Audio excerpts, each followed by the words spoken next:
te agradecer, de verdade, assim, eu acho que das conversas que a gente está mais ansiosos para ter, porque você é uma figura mesmo de muita importância para a gente, enquanto mulher e homem preto, enquanto pessoas pretas, pessoas que, enfim, vivem em Salvador e que acompanham as projeções de pessoas pretas como você. Então, a gente está muito feliz de te receber aqui, de verdade, doutora Lívia.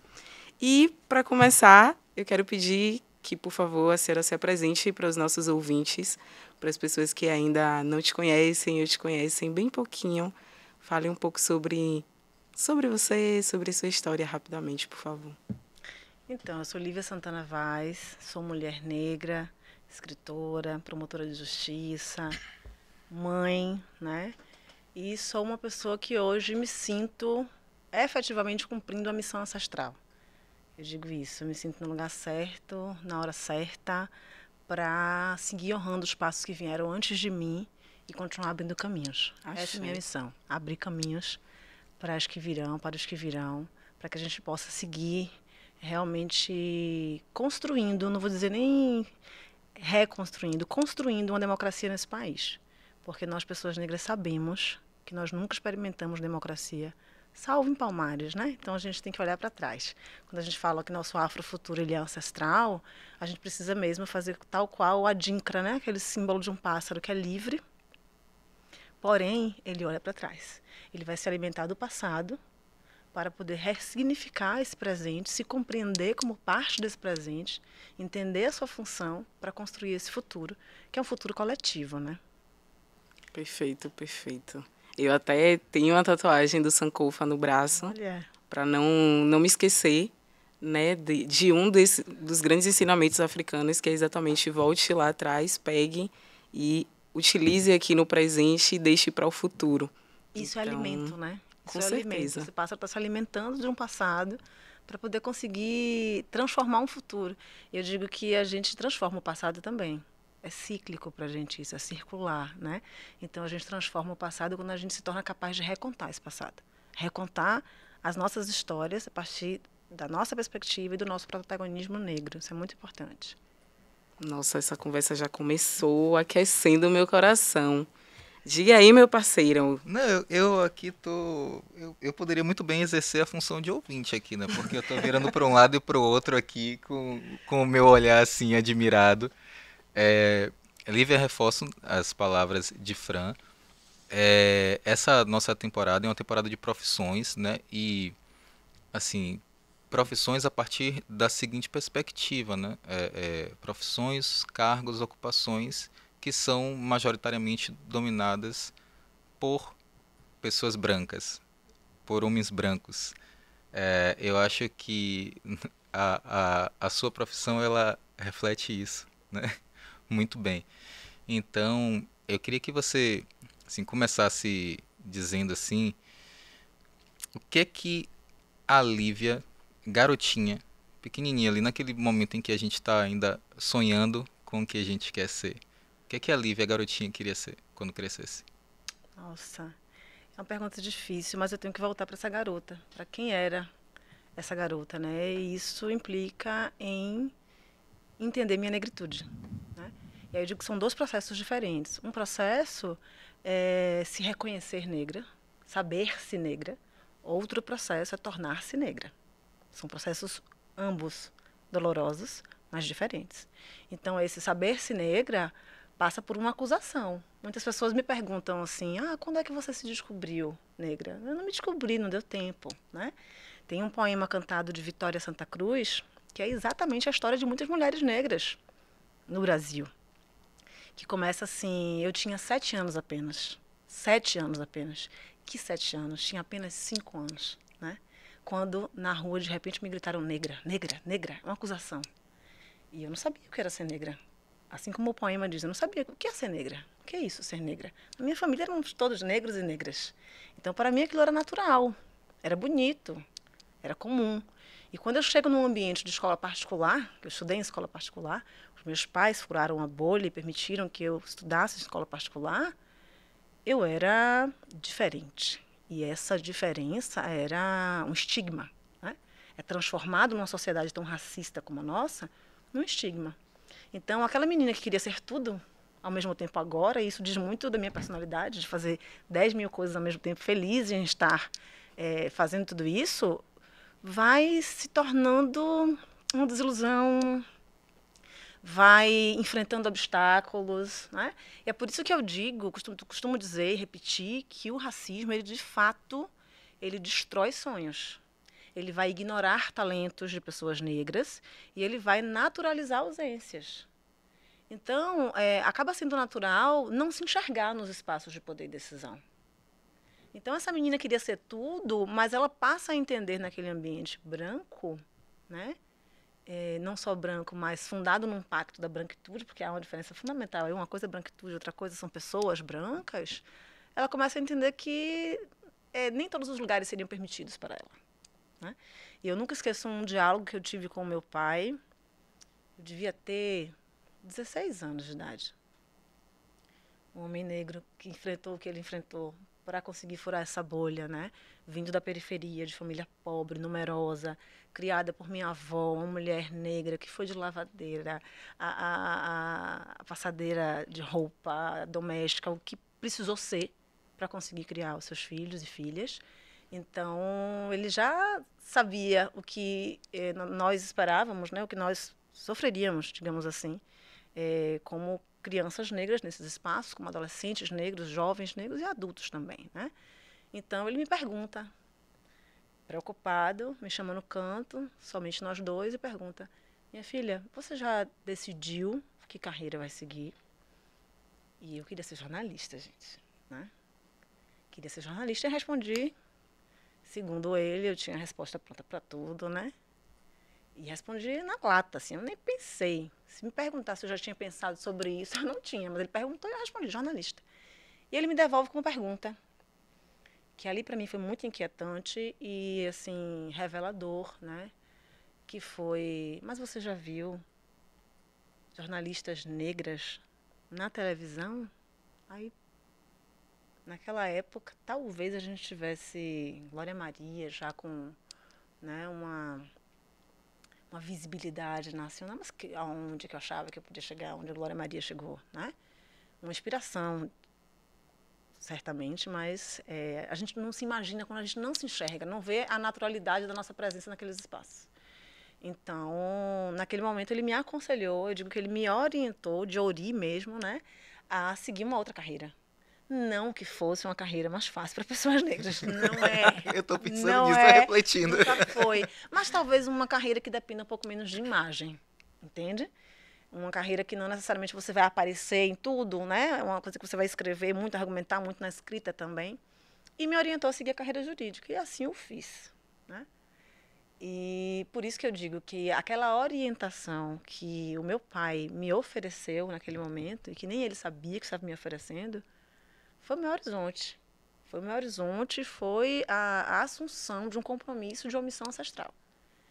Porque ser uma mulher negra no sistema de justiça, eu costumo dizer que é ser a exceção que confirma a regra. É a exceção que confirma a regra de exclusão de pessoas negras, sobretudo mulheres negras nesse lugar. E aí essa inquietação nunca me deixou, que é olhar para o lado nesses espaços e não me ver. E aí a gente vai lembrar muito de Patricia Hill Collins, né? Quando ela fala da outsider within, que é a mulher forasteira, a forasteira de dentro. Ou seja, você fura a bolha, você entra, né? Você consegue transpor aquele obstáculo, mas você ali dentro é a forasteira. Aquele ambiente te repele, te marginaliza, e ao mesmo tempo em que você consegue entrar, você não se sente com forças o suficiente para mudar a realidade do seu povo que ficou lá fora, da sua comunidade, da sua família, sabe? Então você precisa traçar estratégias. No livro A Justiça é uma Mulher Negra, que eu escrevi em coautoria com Kiara Ramos, nós temos um tópico que fala sobre isso, né? Estratégias, sobrevivências. Não é de sobrevivência, não, a gente não quer só sobreviver, né? Então, estratégias, sobrevivências. O que é que essas vivências vão nos ensinando para que a gente consiga não só furar a bolha, mas penetrar de modo profundo nessa estrutura racista, que é densa, mas que a água consegue os caminhos, né? Então a água consegue todos os caminhos. Se ela não contorna, ela fura. De tanto insistir, de tanto bater, né? Bate, bate até que fura.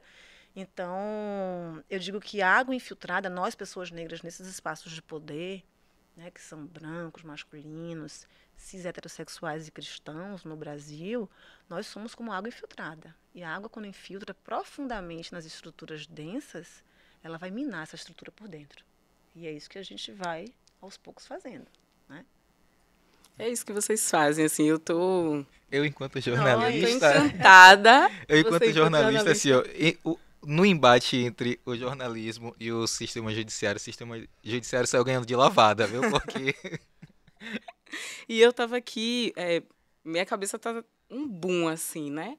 Lívia traz a Patrícia Hill Collins e, enfim, outras autoras, e fala um pouco sobre essa questão do processo de infiltrar. Eu sempre fico me perguntando esse dilema, né? Assim, a gente infiltra para romper esse sistema por dentro ou a gente vai por outros mecanismos? Eu sei que cada pessoa cria a sua estratégia para que a gente consiga minar cada vez mais essa estrutura racista que está imbricada na nossa sociedade.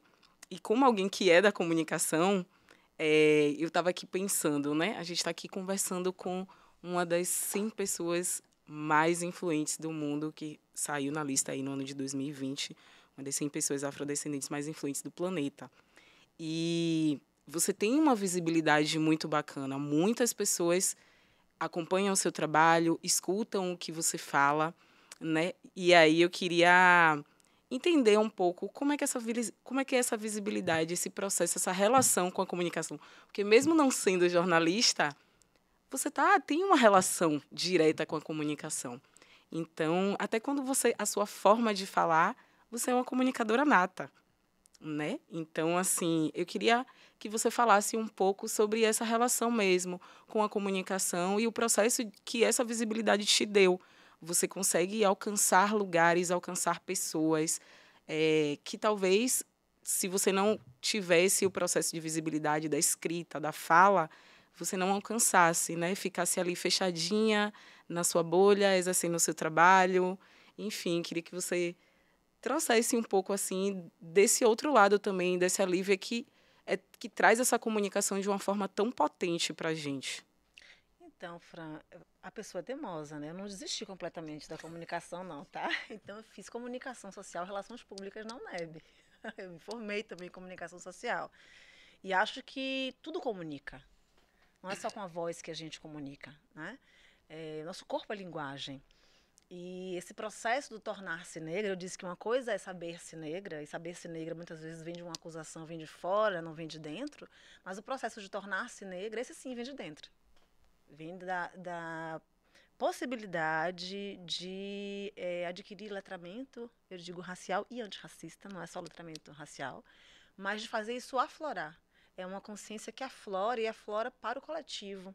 E aí quando você fala em não saber muito bem se é por dentro que a gente mina ou se é por fora que a gente contorna, a água faz os dois processos.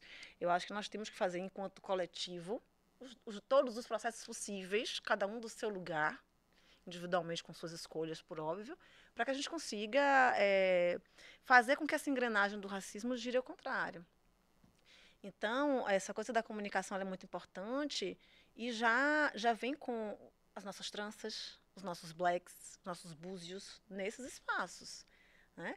Porque eu digo que a presença de uma mulher negra num espaço como esse, tão embranquecido como o sistema de justiça, já é uma presença pedagógica. Só estar ali é pedagógico, mas não basta. Se essa presença pedagógica ela é uma presença contra-hegemônica, né, propositiva, antirracista, antissexista, anti-LGBTfóbica, ela pode ser uma presença também revolucionária. E se a gente sabe como se articular nesses espaços, se a gente consegue realmente assimilar essas estratégias sobre vivências que eu mencionei, aí a gente consegue promover mudanças importantes, sabe? Então, a comunicação, ela é muito importante para isso. Eu acho que a comunicação é uma troca também. Não adianta a gente estar nessa posição se achando hierarquicamente superior e apenas, né, emitindo opiniões. A gente tem que trocar, a gente cresce trocando. E eu até digo que o direito em si, o sistema de justiça, a academia jurídica, são pobres porque não trocam, né? São sistemas que se acham encastelados, que se isolam epistemologicamente falando. Então, esse isolamento epistêmico do direito, do sistema de justiça, faz com que ele empobreça, com que ele não reconheça saberes fundamentais, como os saberes que nós temos nas comunidades quilombolas, né? Nas comunidades de terreiros, indígenas. Há muitos saberes ali que nós ignoramos e que nós violentamos mesmo num processo de epistemicídio. E nós só perdemos com isso. Então, eu acho que a comunicação vai desde o momento que você entra numa sala, né, e que essa presença se impõe com orgulho, com a sua identidade, com a sua negritude, porque isso já diz muito. Especialmente nos espaços em que nós não somos escutados e escutadas. Porque não basta estar. É preciso que nós possamos ser escutados e escutadas para promover essas mudanças. Então, nos espaços em que nós não falamos, não articulamos a fala, o nosso corpo já está falando. As minhas tranças já estão falando, o meu turbante já está falando. Isso é fundamental em espaços em que nossos corpos são tão raros e tão repelidos, né? Então, a comunicação de fato é importante. E eu digo que muitas vezes a gente nem consegue se aperceber do impacto que a nossa presença, a nossa fala, o nosso trabalho, a nossa trajetória causa nas pessoas, né? Eu já perdi as contas da quantidade de pessoas que eu encontrei na rua e que me disseram: eu estou fazendo direito por sua causa, né? E eu choro junto, né, Que gente? fantástico. É fantástico mesmo, porque a gente não tem essa noção, né, do impacto que a gente pode causar na vida das pessoas. Porque se é para ser uma pessoa negra em um espaço de poder, repetindo o que a branquitude já faz, para quê? O que a gente está fazendo ali, né? Então, se tornar-se negra também é isso. É você entender o seu papel, a sua missão e entender que não é só sobre Lívia, não é só sobre Rafael, é sobre Fran. É sobre a possibilidade que daquele lugar você tem de transformar para a coletividade. É um posicionamento político, portanto. Nossos corpos são corpos políticos. Então, essa possibilidade de promover transformações, abrindo caminhos, é o que cada um e cada uma de nós deveria assumir como missão. Cada um do seu lugar. Não precisa todo mundo estar no mesmo espaço, com o mesmo poder, né? Ou supostamente poder, mas é justamente por essas diversas estratégias das águas, né, que a gente vai chegando lá. Lívia, como é que a gente faz para que o sistema judiciário chegue nessas comunidades quilombolas, chegue nessas comunidades indígenas e que seja aberto um diálogo direto, né? Retomando um pouquinho dali do início da sua fala. É um processo tão difícil, Rafael. É tão difícil, porque eu digo que do alto dos gabinetes, dos castelos do nosso judiciário, eles e elas, eles, primordialmente, não conseguem nos enxergar. E aí, eu costumo dizer que nós, do sistema de justiça, promotores e promotoras, defensores e defensoras, juízes e juízes, nós somos servidores públicos, nós somos servidoras públicas. Não é possível você atender a um público que você não conhece e que você sequer escuta. Sequer escuta. Então acaba sendo um processo autofágico de um sistema de justiça que produz por si, para si, sabe? Que não consegue se abrir para a diversidade, não consegue se abrir para uma pluriversalidade. Uma concepção de Mogobe Ramose, um filósofo sul-africano, que vai dizer que essa pluriversalidade tem a ver com a policentros de humanidade que existem em cada pessoa, né? Então, nós precisamos, eu diria que são também processos concomitantes, por óbvio, um controle social do trabalho do sistema de justiça, porque as demandas sociais precisam chegar de maneira a impulsionar esses órgãos, não porque os movimentos sociais querem, mas porque eles têm obrigações, compromissos constitucionais, né? Então, esse papel dos movimentos sociais, da sociedade civil organizada, como alguns chamam, é também exercer esse controle para, de fato, estabelecer se essa missão, se esse compromisso está sendo cumprido. Mas, ao mesmo tempo, é preciso que a gente faça o caminho inverso, que o quilombo vá ao judiciário, que as comunidades indígenas vão ao judiciário, ao sistema de justiça, ao Ministério Público. E eu não estou falando em ir demandar como cidadão e cidadã, não, é em ocupar. Ocupar. É diferente. É diferente quando você tem uma mulher indígena num espaço como esse, com suas vivências na sua comunidade, com o conhecimento das demandas de sua comunidade, julgando, investigando um fato, promovendo justiça. Então, nós não podemos mais seguir com um sistema de justiça que tem visões unilaterais do que seja justiça, visões unilaterais do que seja liberdade, do que seja igualdade. É preciso, de fato, que as pessoas estejam representadas nesses espaços. E aí, não é só uma questão de representatividade, né? É importante, concordo com a frase representatividade importa, mas eu digo que ela não basta. Ela não basta. Nós não podemos cair na falácia, na armadilha de achar que uma pessoa negra, estando naquele espaço, ela representa a comunidade negra, ela representa a população negra. Eu não quero representar, eu quero que a população negra esteja comigo. Onde eu pude alcançar, que as pessoas negras também possam alcançar, e não só as negras, as indígenas, as quilombolas, né? As mulheres lésbicas, transexuais, travestis, sabe? As comunidades de matriz africana. Então, a escuta é necessária enquanto essas pessoas não chegam a esses espaços, não ocupam esses espaços. Mas os processos têm que se imbricar, né? Tem que ser processos articulados e concomitantes. Precisa confluir, né, doutora Lívia? A senhora estava falando aí sobre essa questão da representatividade que importa e sobre os processos de ocupação. E eu estava aqui me lembrando o quanto a gente já, de fato, caminhou, mas ainda é muito pouco para o que a gente precisa alcançar quando se trata de promoção da justiça, né? Promoção da igualdade em relação a essa justiça.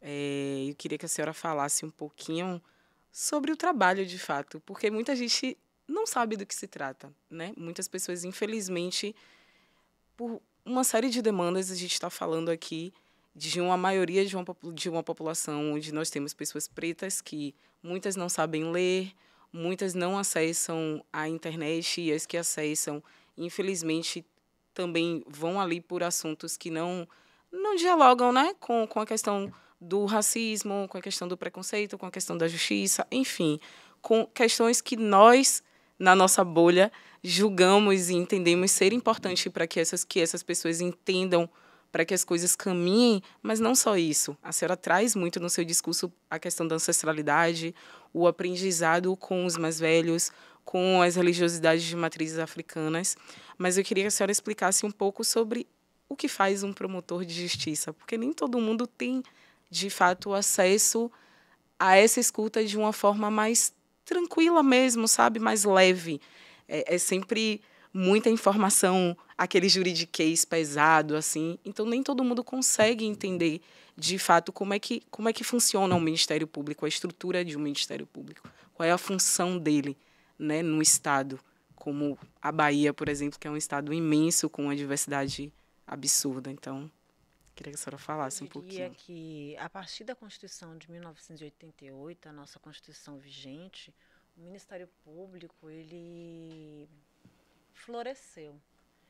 Um órgão que era entendido como órgão acusador, né? Quando a gente lembra o filme O Alto da Compadecida, que a gente tem lá, né? O diabo ali acusando, como se fosse um promotor de justiça, né? E a defesa do outro lado.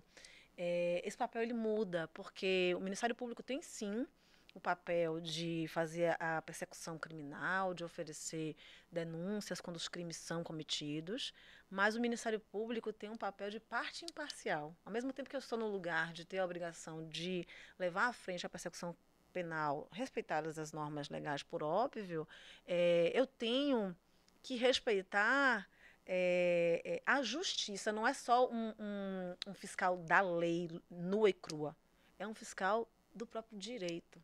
da construção de uma justiça. Então, para o promotor de justiça, se no curso de um processo ele entende que não há provas para pedir a condenação, ele deve pedir absolvição, né?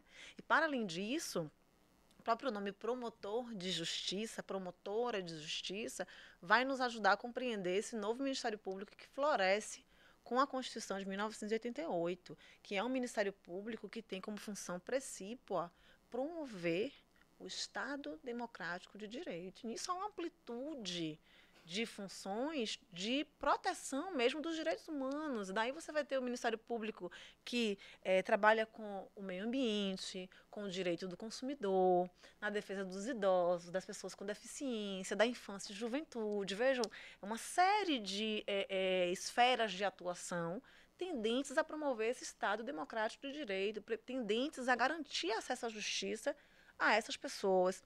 Então, o Ministério Público ele deixa de ser apenas essa visão de acusador, simplesmente, para ser um órgão que vai promover direitos humanos, que vai promover, eu costumo dizer, igualdade, que precisa voltar a essa missão constitucional de promover igualdade, porque não há como você conceber um Estado democrático de direito sem pensar em igualdade. E no Brasil, de fato, pensar em igualdade é pensar em reparação histórica, é pensar na questão racial. Esse câncer que é a questão racial. A nossa não democracia, como eu disse agora há pouco, tem como elemento central a raça, né? É um fator determinante de desigualdade no Brasil. E é preciso que o sistema de justiça retire a venda dos olhos da justiça para que a gente enxergue isso. Senão nós vamos estar de novo nesse processo autofágico. E aí eu sempre digo, e a capa do livro A Justiça é uma Mulher Negra é uma representação justamente de Oiá como uma deusa da justiça. Por que a gente busca confrontar essa ideia brancocêntrica, androcêntrica e até eurocêntrica de justiça? Porque se eu peço para vocês pensarem numa imagem de justiça, vocês não vão pensar numa mulher negra. Vocês vão pensar numa mulher branca, de olhos vendados, que tem uma conexão com a mitologia grega, que é a Têmis. Nós somos condicionados e condicionadas a isso. E eu digo, por que não uma mulher negra? Né? As mulheres negras que foram as primeiras empreendedoras desse país, as ganhadeiras, quituteiras, baianas de acarajé. Nós nunca precisamos sair de casa para pedir direito a trabalhar fora de casa, como as mulheres brancas precisaram fazer. Nós sempre trabalhamos fora de casa. Eu sempre digo, fora da nossa casa maior, a África, né? Nosso berço, e depois nas casas grandes. E das casas grandes aos quartinhos de empregada. Não é à toa que as empregadas domésticas, a categoria empregadas domésticas, e eu nem gosto dessa expressão, foi a última categoria a conquistar direitos trabalhistas no Brasil. É essa naturalização da subjugação da mulher negra na nossa sociedade, né? Não é à toa que nós temos testemunhado casos, e eles não são isolados, eu repito, não são isolados, de trabalhadoras domésticas em situação análoga à escravidão. Mulheres que vêm para a capital, vou falar do estado da Bahia, mas eu sei que isso não é uma realidade apenas no nosso estado. Mulheres que vêm para a capital baiana com promessa de estudo, não acessam o estudo e ficam submetidas a essa situação análoga à escravidão por décadas. Quando essas mulheres são resgatadas, o único modo de afeto que elas conhecem é a violência, é a opressão. E nós, muitas vezes, não temos nem para onde fazer, não temos nem para onde retornar essa mulher, digamos assim. Porque os laços com a família originária já se desfizeram. Entende? Então, não há nem como reparar um mal como esse. Não há nem como reparar. Nós temos uma sociedade com a mentalidade escravocrata. Ainda. Lívia, ao longo da sua resposta, algumas coisas que você ia falando iam abrindo algumas janelas aqui, né, na minha cabeça, né? A não democracia, tirar as vendas dos olhos da justiça, né? Por que não uma mulher negra? E aí, por que não uma mulher negra no STF? Né? Veja, a gente está recém saído, na verdade, de um período muito sombrio. Foram 4 anos muito danosos para a estrutura do país, né? E que a gente viveu, né? Enfim, testemunho pessoal, mas que eu tenho certeza que é compartilhado. A gente viveu diariamente com medo. Ataques ao sistema judiciário, ataques ao Supremo Tribunal Federal, o medo de que uma reeleição do antigo presidente, né, que eu vou me reservar o direito de não pronunciar o nome dele aqui no nosso podcast, o medo de que ele indicasse mais outros, né, membros para o Supremo Tribunal Federal e que a partir dali se constituísse uma ruptura ainda maior do sistema democrático. A gente passou por um período em que a discussão era a necessidade de um ministro terrivelmente evangélico, né, para o STF. Felizmente, esse processo foi interrompido e aí eu pergunto novamente, né? Eu vou passar a bola para você. Por que não nesse momento em que a gente está saindo das sombras, né? Colocando a cabeça para fora de novo, né? E conseguindo respirar? Por que não uma mulher negra no STF? Eu vou começar a responder a sua pergunta fazendo uma análise resumida por óbvio, desses últimos 4 anos. Eu entendo que esses últimos 4 anos foram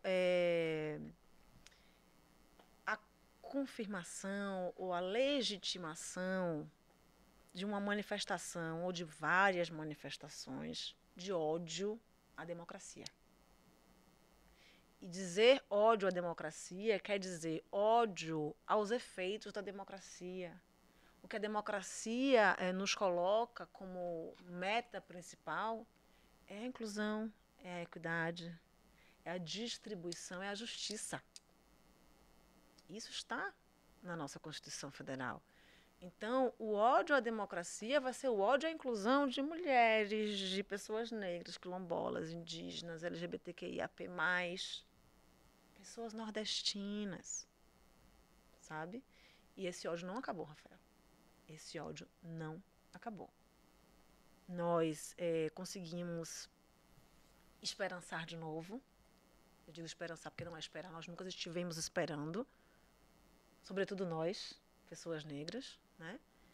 E esse esperançar requer trabalho coletivo, requer esforços coletivos. E aí, nisso, nós temos que falar que a democracia precisa, de fato, se fundar nessa pluriversalidade em todos os espaços. E eu posso lhe dizer que o sistema de justiça é dos espaços mais conservadores e mais fechados à diversidade. Aí eu vou lhe trazer dados. O Conselho Nacional de Justiça tem uma pesquisa, um perfil sociodemográfico da magistratura brasileira, que é de 2018, e que vai dizer que o perfil do magistrado, e vou dizer magistrado, né, no masculino mesmo, é de homens brancos, declarados heterossexuais e cristãos. Certo? Esse é o nosso judiciário. E aí a gente fica se perguntando, será que a ideia, né, ou a decisão da Comissão Interamericana de Direitos Humanos, quando diz que o nosso sistema de justiça é institucionalmente racista, tem a ver com essa composição? Claro que tem a ver com essa composição. Essa composição ela vai refletir na forma como nós construímos justiça, por óbvio. Mais recentemente, um outro estudo do CNJ, chamado Negros e Negras no Poder Judiciário, vai detectar que a magistratura brasileira é composta de apenas 12,8% de pessoas negras. No Brasil, nós somos 56%. Se eu trouxer um olhar interseccional, mulheres negras não chegam a 6% da magistratura brasileira. Quando nós, mulheres negras, Fran, somos o maior segmento social do Brasil. Nós somos 28% do Brasil. Então, é preciso pensar que sim, demos um passo importante, ou alguns passos importantes, trazendo diversidade para o governo, né, para diversos escalões do governo importantes, inclusive, mas isso precisa se espalhar por todos os poderes. Todos os poderes. Porque nenhum desses poderes pode estar acima da Constituição. E a Constituição estabelece um Estado democrático de direito, e nós não podemos esquecer que a Convenção Interamericana contra o Racismo é Constituição hoje. Esse é um argumento que precisa estar na ponta da língua. porque ele é real e ele traz consequências reais para o nosso ordenamento jurídico, para o nosso sistema de justiça. Essa convenção ela foi aprovada nos moldes do artigo 5º, parágrafo 3º da Constituição Federal. Portanto, tem status de emenda constitucional. Aquele texto que está lá é um texto já inserido na nossa Constituição. E esse texto vai dizer que todas as instâncias de poder dos estados que assinaram, né, signatários daquela convenção, precisam ser permeados de diversidade, de efetiva diversidade. O sistema de justiça, ou seja, o Poder Judiciário não está fora disso. O Poder Judiciário é somado aí ao Ministério Público, à Advocacia Pública e à Defensoria Pública. Então, é preciso falar em mulheres negras, em todas essas instâncias, em mulheres indígenas também, né?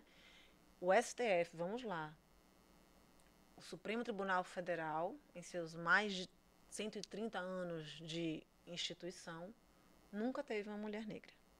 Nós já tivemos 3 mulheres brancas, 2 delas ainda estão, felizmente, nesse espaço. Dessas 3 mulheres brancas, as 3 são do eixo sul-sudeste, e 3 homens negros, os 3 de Minas Gerais, inclusive.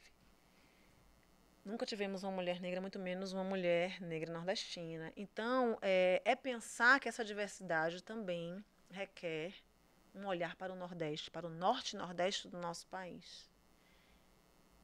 Quem é aqui da Bahia vai lembrar dos carnavais de antigamente, né? Para o Nordeste, o Brasil vira as costas, não tem? Uma música que diz isso? Isso é verdade. Em termos de produção cultural, em termos de... Não que a gente não produza aqui, mas em termos de valorização da produção cultural e intelectual nordestina, nortista. Né? Nós sabemos que não é nesse eixo norte-nordeste que isso acontece, essa valorização. É sempre no eixo sul-sudeste. E isso vai também refletir nos poderes, nos 3 poderes. Então, é preciso sim que aquele retrato da pós-presidencial, tão lindo, tão a cara do Brasil, se espalhe, de fato, nos espaços de poder e decisão. Nós precisamos de um poder legislativo, nós precisamos de um poder executivo e nós precisamos de um poder judiciário que seja a cara do povo. A cara do nosso povo, os saberes do nosso povo e o fazer do nosso povo. É muito importante, vou fazer um comentário aqui sobre isso. É que é muita informação, gente, para a gente processar aqui. E a gente fica, né, a cabeça um turbilhão de coisas.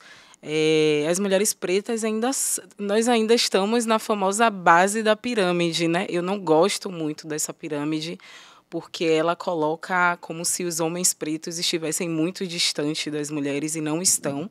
Nós estamos ali juntos e misturados, mas vale ressaltar que as mulheres pretas ainda são as que ganham menos, são as que, infelizmente, têm ocupado aí a maior parte dos postos de subalternizados. Então, por mais que a gente perceba que há um pequeno avanço nesses espaços de representatividade e de poder também, mas ainda é muito pouco. A gente ainda não consegue, em grande volume, fazer com que essas transformações sejam refletidas para a maior parte da população, que somos nós. Eu fico assim, imaginando, pensando em estratégias ao escutar a senhora falar, o que a gente pode fazer, né? Minha cabeça fica assim, pensando milhares de coisas. O que eu posso fazer enquanto uma mulher negra, enquanto uma mulher de axé, para multiplicar para os meus, para conseguir mesmo abrir a porta e falar, bora galera, passa todo mundo, porque eu acho que esse processo é importante. Não é só você chegar, como a senhora trouxe no começo, esse processo de coletividade, de ciclicidade, mas a gente precisa trazer os nossos e, sobretudo, as nossas. É importante que a gente está sempre falando sobre mulher aqui nesse programa, nesse podcast, sobre mulher preta, não só pelo fato de eu, como uma das apresentadoras, ser uma mulher preta, mas porque a gente entende que a mulher preta é o berço da humanidade. Não existe vida sem mulher. Não existe vida ancestral sem mulheres pretas. Então, e não existe poder também. Eu acho que é importante colocar isso, porque nós descendemos de comunidades matrilineares. Nós descendemos de comunidades onde as mulheres exerciam poderes políticos também, poderes de liderança, poderes de guerra. Então, por que não uma mulher negra, né? Por que a justiça, quando a gente pensa a justiça, por que não pensar uma mulher negra? E aí eu me remeto também aos ensinamentos da professora Catiúcia Ribeiro, quando ela nos conta um pouco sobre quem é Maat, que é exatamente esse processo da balança da justiça no Antigo Egito, que era uma mulher. Né? Então, por aí você começa a entender e a perceber o quão importante essas mulheres pretas são para a nossa sociedade, para a formação do nosso povo. Então, para mim, assim, realmente não há outro caminho que não seja o de pensar a justiça enquanto uma mulher preta. Eu quero muito ler o seu livro, inclusive, para que eu consiga me nutrir de mais informações e, enfim, né, pensar e refletir mais coisas para além dessas que estamos conversando aqui. E aí, dentre as suas falas, eu fico pensando, enfim, nos lugares de poder e nas mulheres e nessas mães, né? Nessas mães que estão ali no processo de sobrevivência, mas também nas mães, nas irmãs, nas filhas, nas esposas. Onde é que eu quero chegar com isso? Eu quero falar um pouco sobre o processo de encarceramento em massa que existe nesse país. E as mulheres estão sempre ali segurando mesmo essa barra, né? Segurando esse processo, seja porque o seu filho foi preso injustamente, o seu irmão, o seu marido. Muitos, a gente já escutou alguns casos, e o Pele Preta fez um episódio específico sobre o caso Gabriel, que aconteceu aqui em Salvador. Ele é um jovem, muito jovem mesmo, pós-adolescente, se eu não me engano, onde ele foi preso injustamente, sendo acusado de roubar um carro, ali na região do Cabe. Então, eu fico muitas vezes pensando nessas mães, mas pensando também nesses homens pretos. Né? Eu não acho que eles estão assim em lugares de privilégio. Eu acho que eles estão assim completamente desassistidos e a sociedade continua sendo essa máquina de moer pessoas pretas, né? Essa estratégia de seguir encarcerando os nossos homens pretos, ela não acabou e a gente fica nesse lugar assim de estamos avançando ou estamos regredindo, porque esse processo de encarceramento e de morte dos nossos jovens pretos e pretas, ele parece não ter fim. Então, o meu discurso, o meu diálogo, a minha provocação é muito para escutar um pouco sobre o que a senhora pensa a respeito desse processo de encarceramento em massa e o que nós, enquanto sociedade civil, enquanto pessoas que exercem determinados cargos políticos, institucionais, enfim, nós, enquanto coletivo, podemos fazer para que a gente consiga ir mitigando aos poucos esse processo que, obviamente, como a gente vem falando aqui, por consequência de sermos um país racista. Então, eu queria escutar um pouco da senhora, já que a Rafa falou um pouco do último governo tenebroso, e quando a gente vivia esse governo, eu acho que tinha lucidez de, poxa, está acontecendo porque estamos nesse governo. Mas e agora que não estamos? E antes que não estivemos? Né? Esse processo de encarceramento em massa, ele nunca deixou de acontecer. Ao contrário, ele só vem numa crescente. E isso a gente fica realmente ali sem compreender como são esses trâmites, esses processos. Né? Estamos abertos ao diálogo, estamos conquistando lideranças, estamos conquistando cargos, mas a gente continua morrendo, mas a gente continua sendo preso. O que a gente faz? São várias camadas que você trouxe aí. Estamos conquistando espaços, estamos conquistando cargos, quais espaços, com que estrutura, com que autonomia, são várias questões, né? Mas primeiro dizer que não é uma questão, ou não deve ser uma questão de hierarquização de dores, de hierarquização de violências, de opressões. Nós precisamos realmente nos entender como comunidade negra. É difícil, né?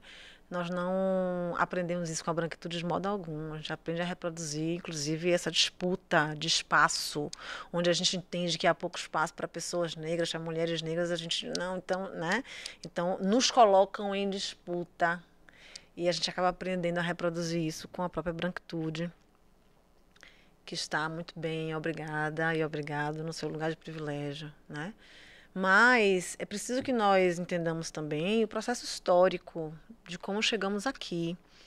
Eu faço muito uma análise da legislação brasileira, né?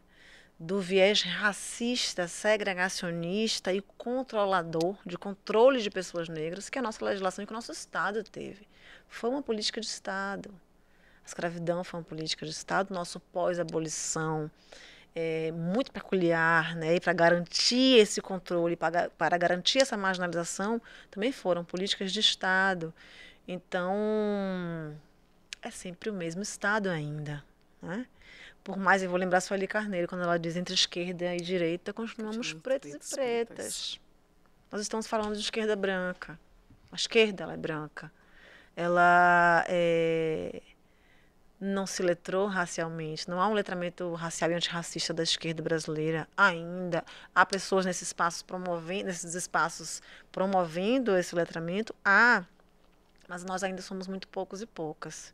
Quando você fala em encarceramento em massa, a gente tem que pensar nos vários tentáculos que esse Estado tem para executar, e aí a palavra executar vem muito forte, proposital, essa necropolítica antinegra.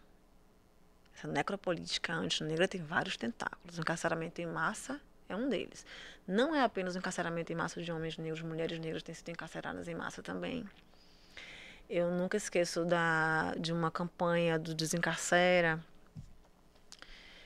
promovida por mulheres negras, quase todas, que é ser parente não é crime, né? Porque essas mulheres são encarceradas muitas vezes com pouquíssimas provas, né? Sob o argumento de que estavam praticando ou estariam praticando associação para o tráfico. Enfim, são várias questões, vicissitudes sociais e familiares que podem estar no entorno dessas questões, mas essas mulheres estão sendo também encarceradas em massa. São mulheres negras e são mães, e são mulheres que têm perdido o poder familiar em relação aos seus filhos, que são dados à adoção enquanto essas mulheres estão presas.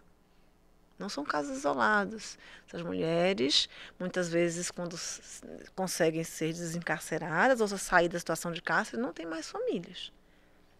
Não tem mais famílias. E aí, um dos braços dessa necropolítica é o encarceramento em massa.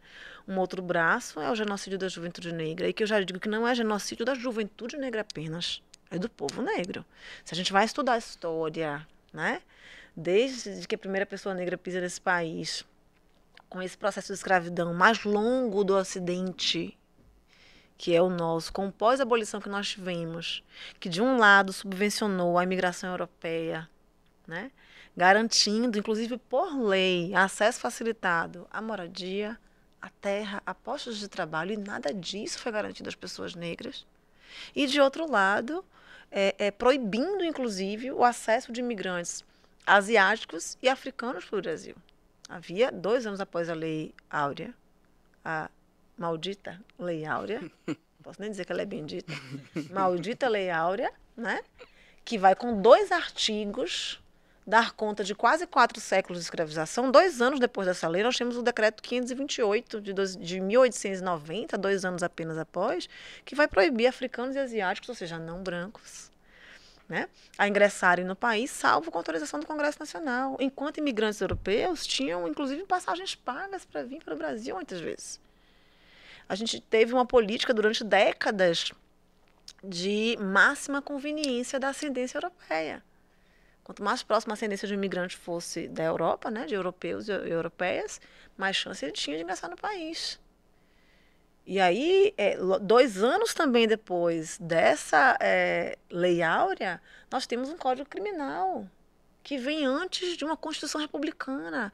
Vamos recordar que a nossa Constituição Republicana é de 1888. 1889. 89, a Lei Áurea 88, 89 vem a República proclamada. Um ano depois a gente tem o Código Criminal. Oh, cadê a Constituição? Calma. Não era importante nesse momento, não era tão importante, não era tão urgente quanto um Código Criminal, que vai dedicar um capítulo inteiro para criminalizar a vadiagem. Quem eram as pessoas vadias nesse contexto que eu mencionei aqui, que não conseguiam postos de trabalho? As pessoas negras recém-libertas, né? E a capoeiragem, que eu não preciso dizer, é uma prática de matriz africana. Quem eram os capoeiras?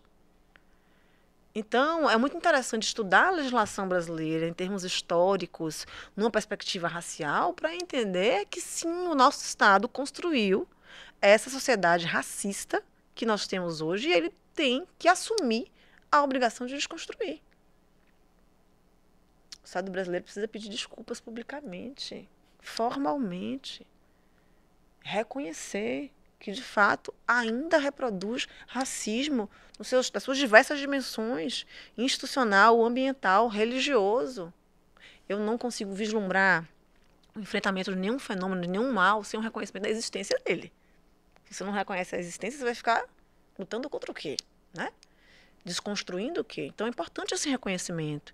E aí a gente tem um genocídio do povo negro, como eu disse. Porque se a gente vai estudar essa história, que não dá tempo da gente esmiuçar, a gente vai entender que a raça no Brasil, mesmo 135 anos depois da Lei Áurea, que vai fazer aniversário agora no dia 13 de maio, né? E o dia que nunca acabou, que vem depois, porque essa liberdade prometida nunca chegou, a gente tem que entender que esse processo vai se dar, esse fator determinante vai se dar do nascimento até a morte. Então não é um elemento tangencial, transversal, periférico. Não, é central. É o fator que vai determinar as nossas vidas no Brasil, do nascimento até a morte. Então, se falamos em mortalidade infantil, as crianças negras são as maiores vítimas. Se nós falamos em mortalidade materna, violência obstétrica, violência doméstica e familiar, violência sexual, feminicídios, são as mulheres negras as maiores vítimas. Se nós falarmos, vamos lá nos braços da necropolítica, né, antinegra brasileira, se falarmos em encarceramento em massa, em violência policial letal, no erro, no reconhecimento de pessoas que gera condenação no processo penal, nós estamos falando de jovens negros. Eu nunca vi, Rafael, um jovem branco ser condenado a partir de um álbum de suspeitos, né, de um reconhecimento equivocado. Eu nunca vi. Pois, se vocês descobrirem um caso, me avisem. Eu parar de dizer que eu nunca vi, mas eu nunca vi. E olha que eu trabalhei num grupo, fiz parte de um grupo de trabalho do Conselho Nacional de Justiça para estudar esses casos de erro no reconhecimento de pessoas que gera condenação injusta no processo penal, condenações injustas no processo penal. E se eu avançar um pouquinho e falar sobre expectativa de vida, em todos os estados da Federação Brasileira, PNAD 2017, pessoas negras vivem menos que pessoas brancas. E aí a gente vai para aquela conversa de mérito também, né? Porque é muito hipócrita, a gente pensar em mérito, em meritocracia e dizer que ela é justa da forma como nós estamos aplicando. Ela não é. O princípio meritocrático ele vai surgir de fato para afastar privilégios, mas do modo como nós aplicamos a meritocracia, ela tem servido para manter privilégios, não para afastar. Não para afastar. Porque é muito fácil para quem está no topo dessa tal pirâmide, Fran, dizer eu mereço o meu sucesso, eu me esforcei para alcançar esse lugar. E aí quando a gente vai para os dados e vê que pessoas negras estão na base dessa pirâmide, então as pessoas negras merecem um fracasso. Mesmo 135 anos após a Lei Áurea. Afinal de contas, se continuam na base, merecem. Não é simples assim. Essa meritocracia ela precisa ser contextualizada. E aí eu gosto sempre de mencionar dados da OCDE, Organização para a Cooperação do Desenvolvimento Econômico, um estudo não por acaso chamado de elevador social quebrado, que vai dizer que o Brasil está na segunda pior colocação do mundo. Perde apenas para a Colômbia. Nós precisamos de 9 gerações para que uma pessoa que faz parte dos 10% mais pobres da população alcance a renda média. Vamos voltar para a história da escravidão? 9 gerações. Há 9 gerações nós estávamos em pleno regime escravocrata. Então, as pessoas que estão no tal topo, né, mantendo o seu status quo há séculos nesse país, precisam entender que os privilégios que colhem até hoje vêm da opressão histórica de corpos negros e indígenas no Brasil. Precisam entender que podem até merecer determinados espaços que ocupam, mas acumularam privilégio para estar nesses espaços. Não é apenas mérito. Não é apenas mérito. Né? Nossas famílias não ascenderam. Não há mobilidade social no Brasil. E numa sociedade dita justa, a mobilidade social seria o comum. E aí eu vou perguntar a vocês, se vocês conhecem, porque eu também não conheço, preciso conhecer, famílias negras abastadas há gerações. Eu não conheço. De forma alguma. As gerações, de forma alguma. De forma alguma. As pessoas negras que eu conheço, nenhuma delas tiveram avô e avó com nível superior. No máximo, o pai, a mãe. Então, a gente não tem famílias negras abastadas há gerações. Ou seja, a gente não herda. A gente não herda. E não é só recursos de terra, não. A gente não herda contatos, a gente não herda, sabe, articulação. Outro dia eu ouvi Lázaro Ramos dizer isso. Ia falar que a gente citar exatamente perde, essa escrita dele. O tempo que a gente perde para estabelecer esses contatos. E não estou falando de contatos antiéticos, nada disso, não. De contatos. Contatos é rede social. Criar relações, construir relações. Para você ascender socialmente, para você conseguir Sim. abrir caminhos, Fran. Você estava perguntando isso. Como é que eu abro caminho se eu não tenho uma rede de contatos? Eu sozinha não posso sustentar minha família inteira para sempre, e meus amigos e amigas, e as pessoas pretas de minha convivência. Não A gente posso. está falando de perdas de privilégios básicos, né? Quando a senhora cita assim, esse texto do Lázaro, é uma perda de um privilégio muito simples. Que para uma pessoa branca, muitas vezes, basta pegar o telefone. Exatamente. Dar um telefone. Mandar um zap. Mandar um oi. A gente não tem esse privilégio. Né? De poder sentar com uma qualidade para estudar, poder ter horários, poder ter refeições, né? A gente está falando de que a gente está chamando casa, aqui de comida e roupa lavada. Exatamente. Não o básico. Precisar se preocupar com esse básico. Com a sobrevivência. Exato. Aí te dá um tempo de ócio para se dedicar a estudar para concurso público, a se dedicar para construir, enfim, essas relações que a gente está o tempo todo se afogando para respirar. E é por isso que é muito importante o papel das instituições educacionais, eu acho, né? Eu acredito nisso. Minha mãe é professora de História. Então, e minha prima é historiadora também. Então, a gente sempre debate muitos assuntos, assim, entre as mulheres pretas da família, né? E essa construção educacional, ela é muito importante. Não só no processo para que esses estudantes, essas pessoas se compreendam e se vejam e construam as suas identidades pretas, mas para que elas possam conhecer a história, de fato, como ela é, né? Para que elas entendam o que se fala sobre meritocracia e que não é exatamente assim. Existe um processo histórico para que a gente chegue até aqui. Eu fico muito, assim, reflexiva se eu ajudo, se eu não ajudo, quando alguém vem dialogar comigo sobre, eu quero tanto ser uma pessoa antirracista. Eu falo, é mesmo? Poxa, então vamos estudar, né? Vamos ler, vamos pesquisar, vamos conversar com as pessoas, porque quando eu falo estudar, eu não estou falando só de academicismo, né? Só de ler livros. Ler livros é muito importante, obviamente que sim, mas não é só isso. Pessoas são grandes bibliotecas. Então, eu sempre falo isso, e as pessoas já me disseram, você é muito arrogante, fica mandando as pessoas estudarem. Ou então, nossa, eu tenho que ler isso tudo para ser antirracista. Mas se você não conhece a história do seu privilégio, enquanto uma mulher branca, enquanto um homem branco, como é que você vai ser antirracista? Como é que você vai combater algo que você não sabe como foi construído? Né? Então, a senhora fazer esse recorte, esse caminho histórico para a gente é muito importante, para que a gente, de fato, compreenda que existe sim, ali, uma construção histórica para que a gente chegasse até aqui, né? E que a gente precisa desconstruir, a gente precisa romper com isso. E não é fácil. Romper não é fácil. Agora, quando você fala das pessoas brancas ditas antirracistas, elas querem com pouco esforço, né? Porque, assim, se colocar no lugar é, é, de quem entende que existe mesmo esse privilégio branco no Brasil, não é confortável, não. Mas ser uma pessoa negra é muito menos confortável, eu posso assegurar. Posso garantir, né? Que sofrer essas violências que o racismo nos coloca e nos obriga a vivenciar cotidianamente é muito mais desconfortável, tá? Agora, é preciso mesmo sair da zona de conforto. E o primeiro passo eu digo, me perguntam muito isso também. E dizem que eu sou uma pessoa paciente, eu não sou não, viu, gente? Eu sou ariana com sol e lua em Áries, eu não sou nada paciente. Meu Deus, ela é Eu sou ariana. ariana com sol e lua em Áries, o que ajuda um pouco é a ascendência. O ascendente é câncer, dá uma equilibrada, né? Mas o meu dom, eu diria que não é um dom meu, a paciência. Mas eu entendi também que nesse lugar, nesse espaço, especialmente falando quase sempre só para pessoas brancas, o ataque não favorece, não ajuda, sabe?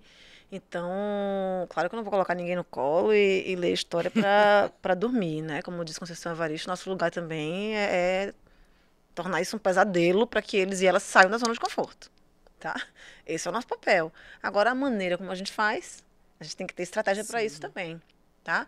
E eu fui aprendendo também a fazer essa troca, esse diálogo, e compreendi que não adianta também vir só com teoria. Só teoria não tira da zona de conforto. Só teoria está no papel, o papel está distante, é frio. Você tem que vir também com vivências. Então, você ouviu o que é o racismo e as consequências do racismo de uma mulher negra que sofre racismo cotidianamente e que traz vivências concretas ali, que te coloca, que te questiona, que te... É importante. E não é confortável, né? Muitas vezes eu pergunto, Fran, para as mulheres brancas, e essa coisa de dizer mulheres brancas, homens brancos, você é segregacionista. Não, a segregação já está colocada, gente. Não sou eu, não fui eu que inventei, não foi Fran, não foi Rafael, não foi a gente que inventou isso. Está colocada, a gente precisa reconhecer que ela existe. Então, falar das diferenças não é para dividir, é justamente para aproximar, para que a gente possa minimamente entender a realidade do outro, da outra, né? E se colocar nesse processo de mudança. Eu digo que não basta ter indignação, eu preciso transformar a indignação em ação. E aí o primeiro passo, de fato, é reconhecer os privilégios da sua branquitude. E entender que a partir desse privilégio você pode chegar a espaços que nós não conseguimos chegar para promover transformações. Agora, só com o discurso não se muda nada. Nós precisamos transcender o discurso antirracista para ações, para praticar ações antirracistas.